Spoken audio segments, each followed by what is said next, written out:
Hey everybody, I am here with the great Jeff Manders of Coming Soon Manders 22. But Jeff, I don't even know this about you guys. How long have you guys been here in Florida? So that's an interesting question because I originally came down to Florida after high school in 1981 Oh to wow. to the Fort Lauderdale area and started with American Express in my corporate career about 2 weeks after. And I worked for American Express for almost 21 years before, and actually during that time I had transferred up to Jacksonville in 1988 to start up the Optima operations unit. And that lasted for about 6 years. But both of my kids were born in downtown Jacksonville and Baptist. And we were here till 96 before I continued the corporate climb and went out to Phoenix for about 5 or 6 years and then came back to the Miramar, Miami area where I was the director of Latin America, Caribbean operations for technologies. And then that turned into going to IBM for about 15 years and then Dell for my last 5 years in corporate before hanging it up in September of 22. And that's when I decided to become a realtor because I had seen too many people through my career retire, not do anything, and then you'd get a phone call. Did you hear what happened to so and so? And I Mm. didn't want to be that person. So wanted to keep myself busy and have been doing the real estate thing for about 2.5 years. But Florida has always been, even though I'm from upstate New York and from New York City originally, Florida is kind of like where home is now. Awesome. So how long have you been up here in the St. Johns County area? So I came back to this area in 2018. So we're going on almost, it'll be 7 years in September. Oh wow. Okay. So what made you pick St. Johns County, this area, instead of like you were down in South Florida? Why'd you move north? So interestingly enough, and it's a long story, but just I had a previous spouse that passed away, Mm. and we were in the Fort Myers area. I ended up moving back up to upstate New York, and it was probably 3 or 4 years up there before I decided with Terry, my current wife, and hopefully for the rest of my life, She's awesome. um, we just decided we wanted to be in a state where we didn't have to pay, the personal income tax, state Ah. income tax. So we narrowed it down to the 8 or 9 states, and we wanted to be in a warm area. So that kind of took out the Northeast and like I think South Dakota and Northwest out there. And it was between Nevada and Florida. And having been in Jacksonville and lived here before, just kind of gravitated towards there because familiar with the area and always like to change the seasons in the Jacksonville area because it gets nice and cold in the November, December, January timeframes for us. I'm glad you brought that up. That's a fantastic point. That South Florida, pretty warm all year. And here I think even last year we saw some flurries. We saw a little bit of like, it didn't really Yeah. stick, but we saw a little bit of snow, right? Yeah. That's fantastic. So, and then I can say this because I know this. We live in the same neighborhood. We live in mighty Beacon Lake.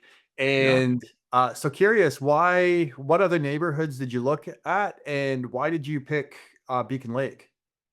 So it's funny when we first came up and decided that this is the area we were going to live in, we had heard about Beacon Lake, and for some reason back in that time frame in 18, nobody knew where it was. It was kind of like a mystery, and of all people, things have exploded on 210. So we decided on Nocatee, where everybody else was going to this growing and blowing up community. We were on the Duval County border there, and we were in Timberland Ridge. Lived there, great neighborhood. And then after a while, we had a property down in South Florida that was kind of an investment property, and we decided we were going to sell that one and find another one up here that we could manage locally. So we went to Beacon Lake, we went to the townhomes, and somebody in the sales office said, "Well, they just opened up the new section of Beacon Lake on the lake, the big lake." And so we decided to come over here. We looked at the property, and then we went across to Beachwalk where it had our model, walked through the model, and I just, I'm kind of like Rain Man with numbers, and I kind of crunched all the numbers in my head, and I looked at Terry and just said, I think we could do this. If you want this house, we could do this. Oh, And it it's was much bigger than what we had in Timberlake Ridge, and that's where it all started. And that whole 18-month journey to finally close on the house due to COVID and trades that were short and window shortage and escalating lumber prices. It was out of control for a while, but it all worked out. well, you have a beautiful home and a beautiful lot, like right over the big 43-acre lake in Beacon Lakes. You guys did that one, right? You bought a Montauk from We have James the Manders? Montauk too, so we have the super bonus upstairs with the bedroom and the huge uh, kind of like man cave you would call it, which is actually my wife's sound bathroom now. So Awesome. it works out. It's definitely bigger than probably what we need, but again, did it for the investment purposes down the road.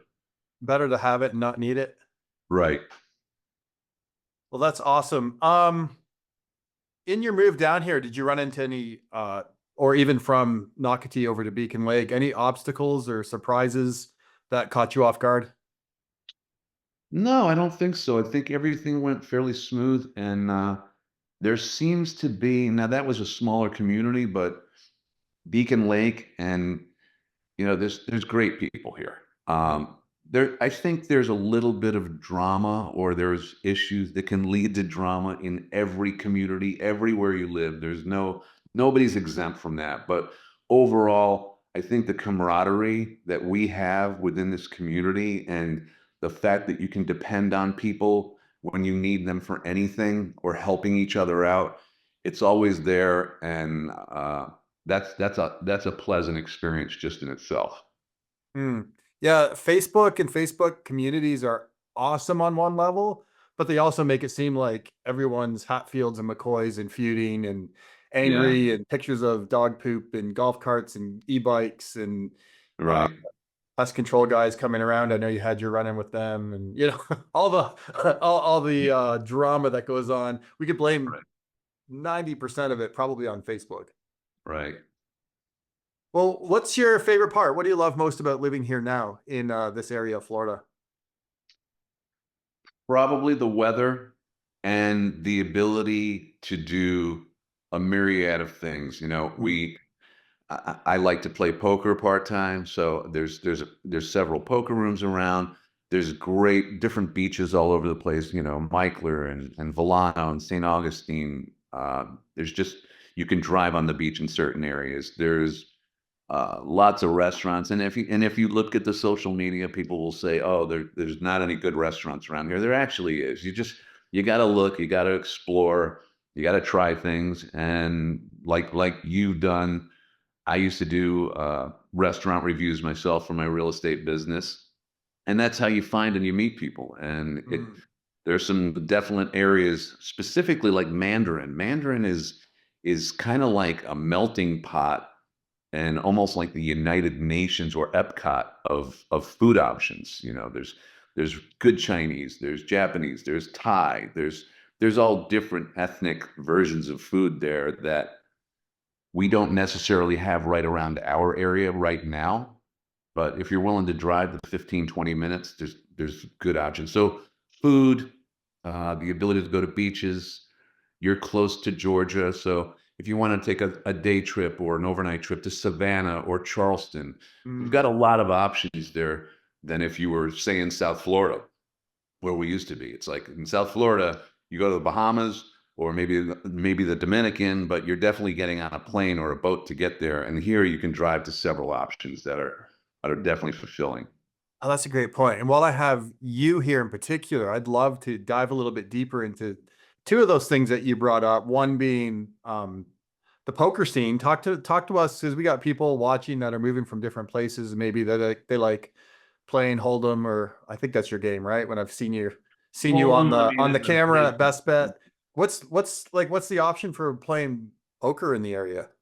so you best bet is the main area to play, and they have a location on Monument Road in Jacksonville. They have another one in Orange Park, right where the dog track is. And there's a new one that opened up probably in the last year and a half or two down in St. Augustine off of exit 311. Very nice facility.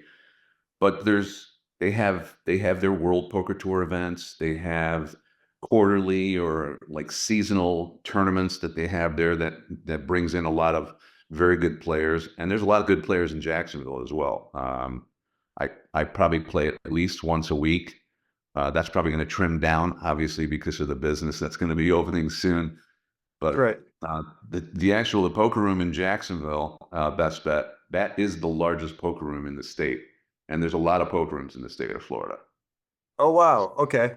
And Yeah. so, just for people that don't know, what's a poker room? Is that like a casino? So it's not necessarily like the casino in terms of if you're thinking Vegas. There are table games there. There's also pari-mutuels. There's an area if you want to bet on horses or the dogs. You know, the Kentucky Derby is always a busy day up there at Best Bet. You can't they don't have roulette. They don't have like baccarat or any of those games. But there's some table games that are driven around like war or Hold'em. Uh, But there's a lot of tables. They play no limit. They play limit. There's televised games on a live stream that I've been on before myself. But there's some big games that get played on that stream. You know, I think there's a 25-50 game that typically there's upwards towards 90 to $100,000, if not actually probably closer to $250,000 on the table at any given time. oh, wow. That's incredible. Yeah. So you just need to And win the, that and few times. the food options there are really good. So you Really? wouldn't think it would be true, but their sushi options, if you like sushi, are great at Best Bet. So that's one Huh. of their highlights there. And the service and the people there are always welcoming and accommodating. It's a good group of people. Well, that's great. And you bring up good sushi, and that's where not necessarily sushi, but man, yeah, I remember you doing like all the restaurant reviews and finding these little like legit Italian, legit, maybe Lebanese, like legit ethnic food. And Yeah. so, in your opinion, if someone just wants to go out, they're not worried about even necessarily ambiance, although ambiance is great too. What would be your top two or three choices for food options in Ooh, this area? I know that, that's tough. It's that's tough. a little pressure. Let me see. Uh, Two or if three of them, because obviously there's many more. I would say that Asado Life in St. Augustine is an excellent choice. It's a great experience. It's right on the water down there. The guy that owns the place, Nick, very accommodating, and their food options are really good. Sunday lunch there is fantastic. Um, for Italian, it's probably I like Vito's up off a racetrack road near State Road 13. I've got a great relationship with the guys from Bella Vista. Enza's over by Whole Foods in Mandarin is a Mhm. great Italian restaurant. And then you've got your Asian options like Chinese food, Peony, and in the same plaza as Peony, which is on the corner of Hartley Road and Old St. Augustine Road, is also Szechuan Kitchen. Okay. You'll hear a lot of people say that you can't get any good Chinese food unless you're in New York. This is about as close as you're going to get. They have authentic food. It's not like going to one of the places that you just order like a number 12 or a number 3 and you take your food and you leave and there's nowhere to sit. But there's some good options there as well. All right. So right before I want to learn about your new endeavor, man, so excited for this, Manders 22. But right before we get there, because you're a New York guy, I got to ask best pizza in town. Mm. Is there So good pizza in St. Augustine in St. Johns County in Jacksonville? there's some good options. You got to separate. Well, it's not the same as New York City. Well, we're Uh, not in New York City, but there's people down here that do the best they can and pretty close. So if I was going to throw out three or four, two or three, whatever the case is, Tony D's on Bay Meadows, off of Bay Meadows, is excellent. Um, let's see, Tony D's, Serafina's up on mhm. Racetrack Road is very good. And then, as I mentioned before, if you go to like Bella Vista, They make a great, they have a double flour type that they use for their pizzas. And they're smaller when you get them there, but you can get bigger ones to go. Their pizza's excellent as well. So there's some pretty good options. Yeah. Awesome. Well, tell me about the best option coming in St. Johns County, St. Augustine, Northeast Florida, dare I say, maybe Florida. The best new restaurant opening anytime now. I'm not going to ask you when it's opening because I'm sure you're sick of that question. But when is Manders 22 coming? Well, what is Manders 22? And tell us all about it. So Manders 22 is actually the concept of it I've had for about 30 years. It wasn't originally going to be called Manders 22. And little known to everybody that's waiting for Manders 22, it was actually just going to be a sub shop. It was going to be called Godfather's Subs. And all of the subs that I had on the menu, because I'm a big movie buff and I love mob movies, were going to be named after characters in mob movies. You know, for example, Godfather, there's Luca Brasi, and the big thing with Luca Brasi was he's swimming with the fishes now. So that was going to be like the tuna sub, and then there was the Don Corleone, and along those lines. That kind of got pushed aside, even though I still have the business plan for that. And then it was last summer, my son called me and said, "I don't know if I want to continue doing this corporate thing. I'd like to do a business with you, work for ourselves." And I've gotten kind of past that point. I thought I had hung up that thought process or that dream, and it just came to fruition very quick. We wanted to do smash burgers, we wanted to do subs, and we wanted to do speedies, which is an upstate New York delicacy. It's marinated chicken, beef, pork, or lamb. We're going to concentrate on chicken, but you marinate it in a special marinade for about 48 hours before it's char grilled and then put on a bun. You can have it plain like that. You can toss some hot sauce. You can do some blue cheese with the hot sauce, but we've got like three different core options and about three or four versions of each of those. So trying to keep it simple, but provide quality food and exceptional customer service. That's the biggest thing.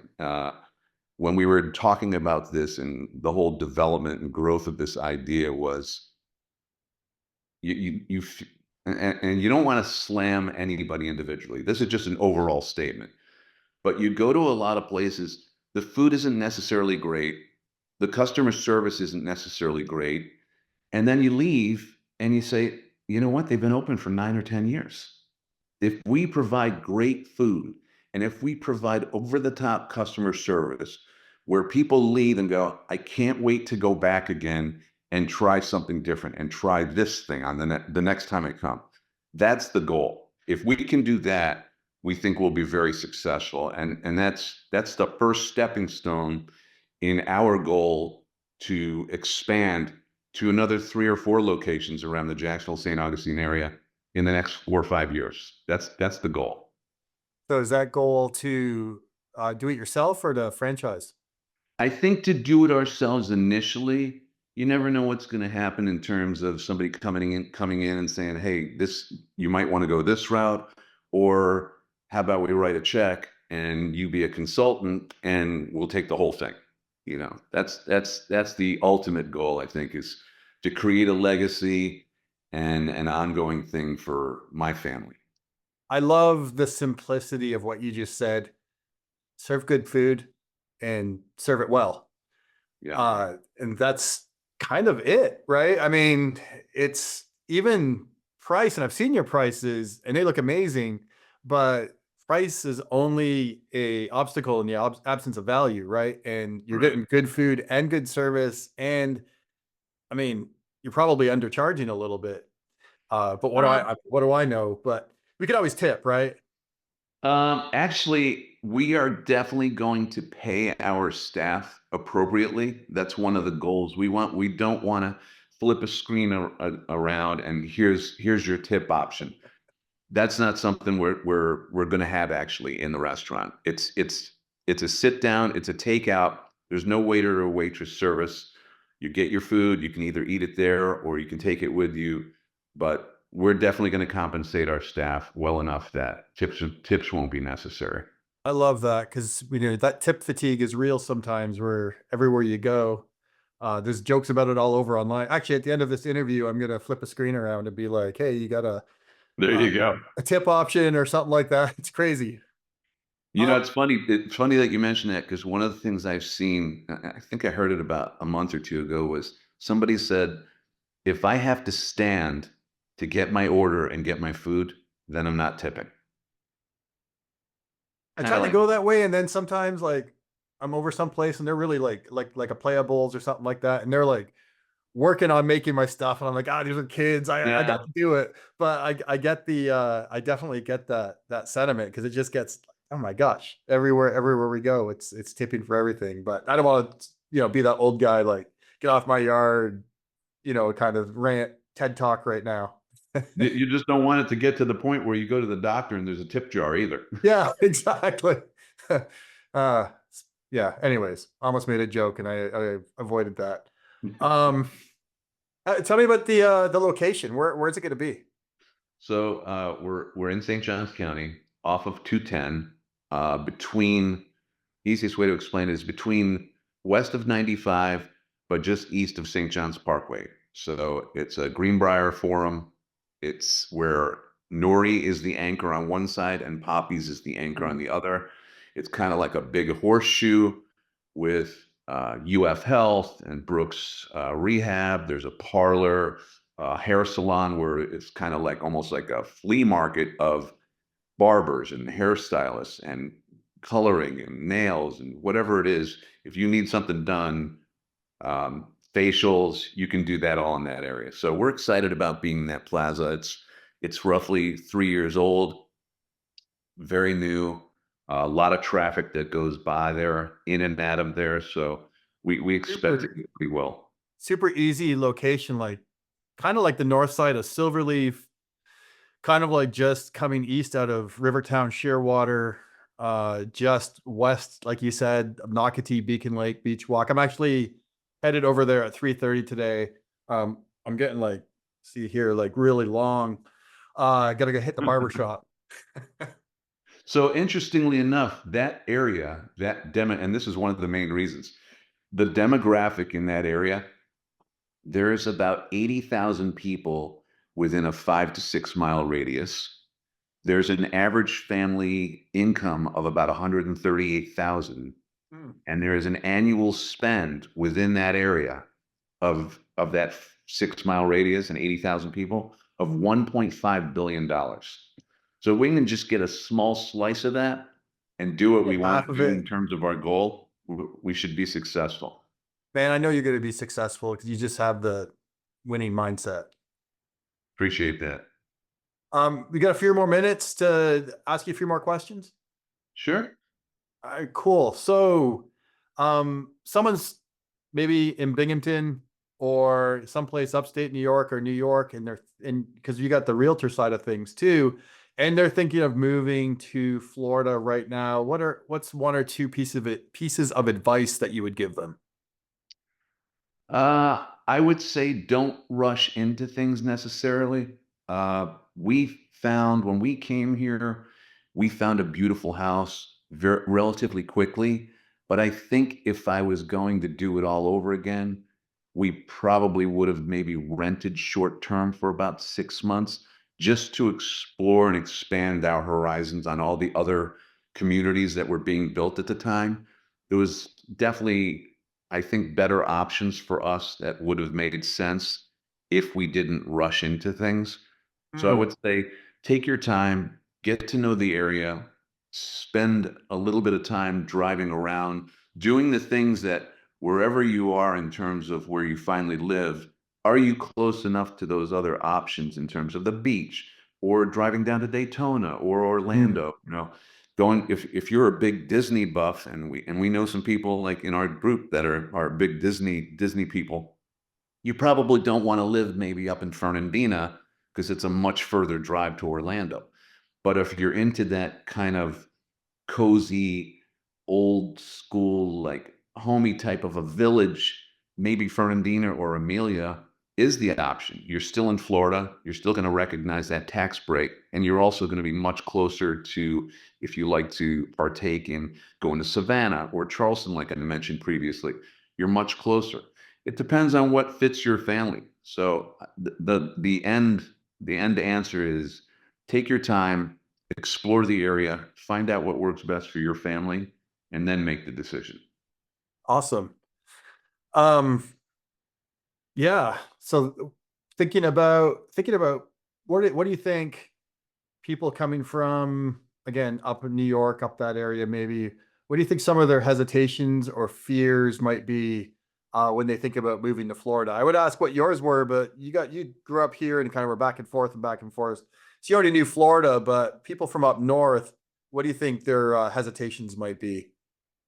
I think the majority of people that are from up north have spent the majority of their lives in that area. Hmm. So they're going to be a little, and I moved around for jobs. It was always like, what could I do to further my career? What could I do to make more money? And I didn't have any problems moving around to different parts of the country. I actually even lived in India for a year and a half. Oh, wow. So the people that are from that area, maybe it could be Connecticut or Massachusetts, New York, New Jersey, they've lived there their whole lives. They're going to be a little more apprehensive of the unknown. And I think as much as we love it, I think overall Florida gets a bad rap about a lot of things. You know, there's a stigma to it. It's like, don't bring your New York to Florida, don't bring your Texas to Florida, whatever it is. Like it, geographically, it's a great place. It's good for families, and that's what I'd say is just give it a shot, take some vacations. Um, Hmm. But I think the majority of it is the people that have been there their whole lives, and they're nervous about a big move to another state like that. Yeah, that's one thing I've noticed, especially I think along County Road 210. It's interesting you called Mandarin like sort of at the Epcot of like food. I kind of look at County Road 210 with Nocatee Beachwalk, Beacon Lake, Shearwater, Rivertown, and all the stuff up and down here. It's kind of the Epcot of neighborhoods where, Shearwater has its outdoorsy flair, Rivertown has the amenity centers and its kind of vibe, Beacon Lake. We all have our own like sort of feels and vibes. And but being that most of these are pretty new neighborhoods, I find like when people move in, they tend to there's not like you said, people we lived in Connecticut for a little bit, and one of our challenges was getting into social groups and making friends and sort of getting into that Yeah, culture. Down here it seems like everyone's kind of new. It's not like most people have lived here for 25 years, not in this neighborhood anyways, it didn't right. exist. So I find it's been really easy to find people that are similar, make friends, be able to have social things to do with other people. And that's a nice thing about our community too. You have your once a month whiskey night. There's wine night for the ladies. I think it's on a Wednesday once a month. But there's a lot of activities within and around the area that if you're a little bit hesitant to make friends, or if you've got maybe a little bit of social anxiety, there's groups that are big enough that you can kind of ease yourself in and just kind of be an observer before maybe you go all in and participate. So you can just kind of like a try and buy. Yeah. Well, that's great. Um, oh gosh, I had one. Oh, yeah. So last question. If you have like a friend or family member or someone that's not from here, hasn't been down here, and they're coming down to visit you, what's one thing that you absolutely have to do with them, or one place you absolutely have to take them to give them the experience down here? Let me give you two. Even better. I'll give you two because you can spend the whole day doing it. And depending on the time of the year, if it's cooler, it's even Mm, more enjoyable. But we love like that Fernandina, Amelia Island area. You can spend a whole day there. There's restaurants, there's good bars. And if you go around Christmas to the Fernandina area, it's like a whole Charles Dickens type environment with Christmas and decorations everywhere. It's just very homey. That's one area I would go. And then the other is just the historic district in St. Augustine. We've gone down there. It's funny. When I was here from 88 to 96, I think I went down to that area maybe twice. And I've been back here, and that was in 6 or 7 years. And I've been back here now going on 7 years. And I think we've probably been down to the historic district at least 80 times. And each time we go down, depending on where you walk, you find something new. So it's interesting to find those gold nuggets in different alleyways or corners of restaurants or shops, and just a lot to do. It's also nice to see the tourists down there. It's very busy area, and again, Christmas down there is fantastic. So Oh, yeah. Well, yeah, Festival of Lights and all yeah, the stuff going on. So here's, I don't know if you know this, here's a hot tip for you. Not a prank, don't worry. First time I heard it, I thought maybe someone was trying to prank me, but Fernandina, Amelia Island, Fernandina, the downtown area up there, on the Friday, Black Friday, the Friday after Thanksgiving, right. everyone goes up there and everyone wears the pajamas. And it's like a Christmas kind of festival, but like, Okay. and it's true. I mean, my pajamas is like boxer shorts. I probably wouldn't go and just do that, but I might get kicked out of places. But like matching PJs, the whole thing. So super cute if you got the kids or whatever, and you go like for families that have younger kids. Just a really cool option. I think Santa's there and all that stuff, and you can go and you wear your matching PJs and have a whole like good Christmas time. So that's always the Friday after Thanksgiving. It's a big thing up in Fernandina. Yeah. Well, you could always wear your elf suit.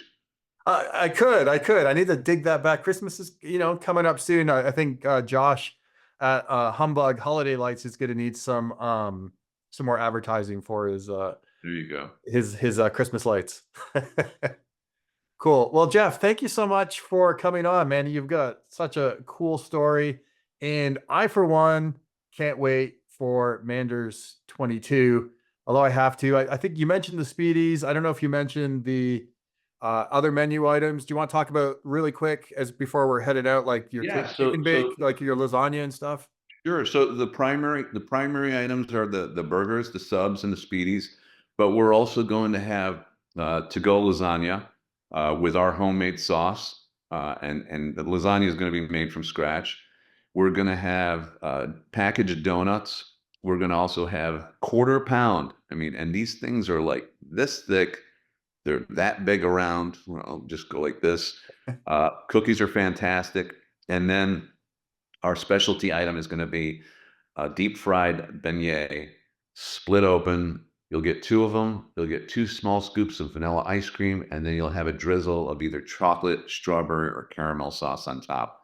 And then we're also going to have chili. So a lot of Oh, different items, chips, all soda drinks. So we'll have soda, we'll have Powerades, we'll have teas, water, all bottled stuff. We're not doing any CO2 or any fountain drinks, but all bottled stuff provided or not provided by, but we're going to be using Coke products. okay.